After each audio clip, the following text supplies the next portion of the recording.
देखिए, कल जो घोषणा हुई है, निसंदेह हम लोग इंडिया का हिस्सा थे तो उसको थोड़ी धार मिलेगी। और रही बात ये कि आगे गठबंधन में कौन रहेगा कौन नहीं रहेगा, तो इस पे तो माननीय अखिलेश यादव जी के पास ही पहले भी ये उनके पास अधिकार सुरक्षित थे कि कौन इस गठबंधन का हिस्सा होगा कौन नहीं होगा। और अभी भी मेरा ये मानना है कि अभी भी उन्हीं के पास ये अधिकार सुरक्षित हैं कि कौन आगे इसमें और ऐड ऑन होगा। क्या लगता है कितना इम्पोर्टेंट रहने वाला है ये अलायंस क्या, और क्या ये अलायंस बीजेपी से टक्कर ले पाएगा, क्योंकि भारतीय जनता पार्टी का अभी से संदेह सीटें आ रही हैं। देखिए, अगर 80 में 80 उन्हीं की आ रही हैं तो फिर चुनाव में जाना ही क्यों। राजनीतिक दल हैं तो चुनाव में हिस्सा ज़रूर लेंगे, और जो वर्तमान परिस्थितियां हैं वहाँ पर सबसे अहम हो जाता है जो इस देश की जनता चाह रही है कि हर एक व्यक्ति की गिनती हो। जातिवार जनगणना सबसे अहम सवाल होगा जो इस वक्त एनडीए इंडिया की तरफ से फेस करेगा। एक और सवाल है, अभी आपने जैसे बंधन में रहेगा कौन चुनाव लड़ेगा, क्योंकि 63 सीटें अभी भी हैं, अभी कैंडिडेट्स की कुछ ही लिस्ट आई है, अभी बहुत सारे बचे हैं। आपका क्या है, क्योंकि being alliance of Samajwadi party आपने 2022 में चुनाव साथ लड़ा, उससे पहले भी आप साथ में थी, तो अभी का क्या पॉलिटिकल सिनारियो देने वाला है? देखिए, 2022 में भी हमारे गठबंधन का नेतृत्व माननीय अखिलेश यादव जी कर रहे थे। उस वक्त भी उन्हीं के पास ये अधिकार था कि हम उनके गठबंधन में होंगे या नहीं होंगे। तो हम आज भी ये मानते हैं कि आज भी वो हमारे बड़े भाई की जगह पर हैं, और आज भी उन्हीं के पास ये अधिकार सुरक्षित हैं कि गठबंधन में हम होंगे तो कितनी हमारी ताकत होगी और क्या हमारी जिम्मेदारियां होंगी, ये सब अधिकार उनके पास ही निहित हैं। मैम, तो क्या अभी आपके अखिलेश जी से लोकसभा को लेके बात हुई है, क्योंकि आपकी भी पार्टी हिस्सा है और जाहिर सी बात है ये इंडिया के सभी हिस्सा हैं, तो लोकसभा में कहाँ से लड़ने की या कोई इसको लेके सीट की बात हुई है? नहीं नहीं, अभी ऐसी कोई चर्चा नहीं है। चर्चा होगी तो?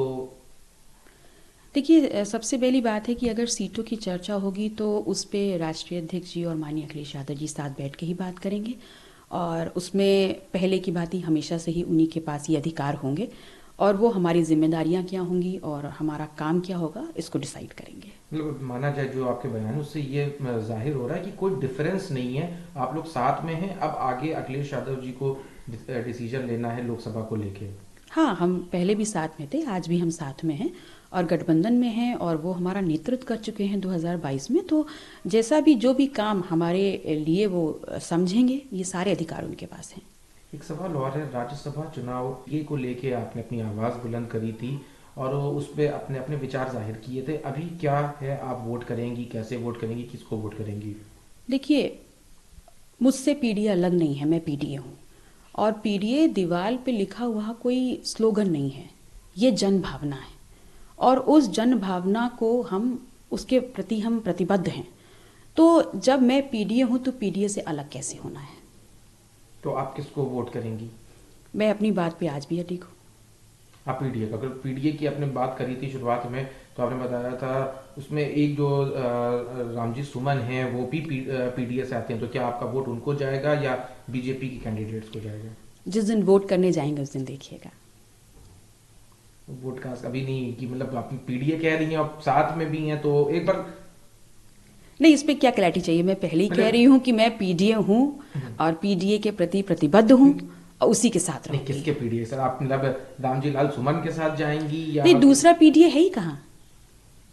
हम पीडीए हैं, हम ही मतलब जनभावना है, और हम ही पीडीए रहेंगे। मतलब आप रामजी सुमन को इस चुनाव में वोट करने वाली हैं? मैं पीडीए के साथ हूँ। यही माना जाए अब ऐसे? पीडीए के साथ हूँ। अब पीडीए के साथ है मतलब समाजवादी पार्टी के साथ, क्योंकि आप सब लोगों ने साथ मिलके पीडीए का नारा दिया था, आप भी अलग नहीं है, आप सब लोगों ने साथ मिलके इसका आह्वान किया था।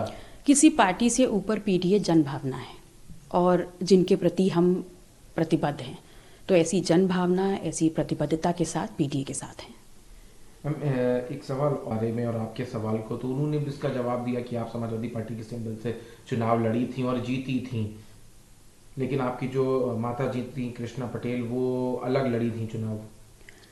देखिए, हम जिस समाज में रहते हैं वहाँ पर बड़े भाई और बड़ी भाभी को माता और पिता के तुल्य माना जाता है, वो स्थान दिया जाता है। मैं उनका बहुत सम्मान करती हूँ, और निसंदेह उनका जो स्नेह मेरे लिए है वो स्वाभाविक भी है।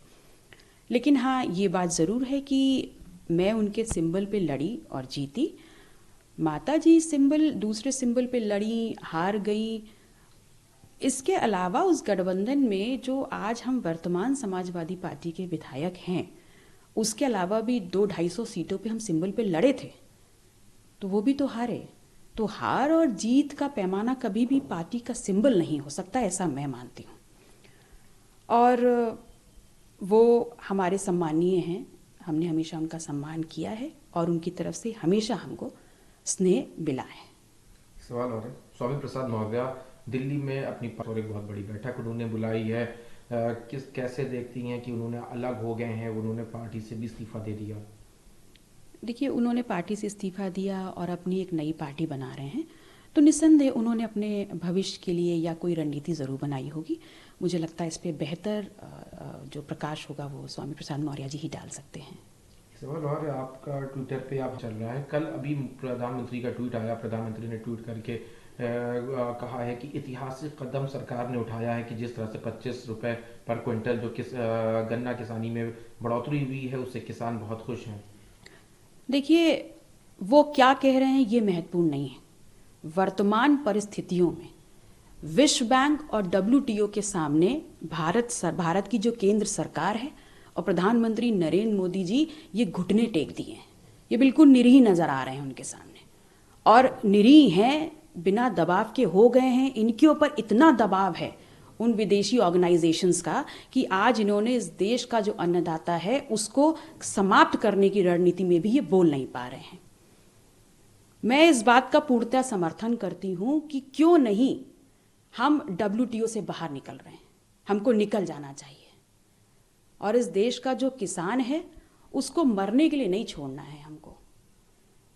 कहाँ हैं आज दत्तोपंत ठेंगड़ी, कहाँ हैं आज राव जी, कहाँ हैं आज के.एन. गोविंदाचार्य, कहाँ हैं डॉक्टर मुरली मनोहर जोशी?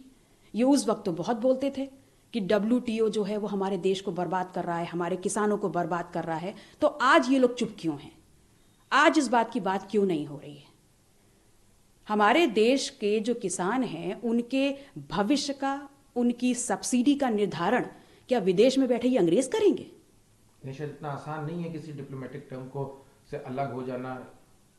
इसीलिए मैंने कहा अगर आसान नहीं है तो उस वक्त दत्तोपंत ठेंगड़ी जी जो हैं, उस वक्त मुरलीधर राव जी जो हैं, उस वक्त के.एन. गोविंदाचार्य जो हैं, उस वक्त डॉक्टर मुरली मनोहर जोशी उस वक्त ये सवाल क्यों उठा रहे थे? आज कहाँ हैं ये लोग? आज भी तो इस देश का किसान हाशिए पर है। और मैं इसलिए बात कर रही हूं क्योंकि मैं किसान परिवार में जन्मी हूं और किसान परिवार में बहू बन के गई हूं। तो ये आंदोलन मेरे लिए कुछ नया नहीं है, ये हमारी जो स्थितियां हैं उसकी अभिव्यक्ति है, तो उस पर जवाब तो देना होगा ना।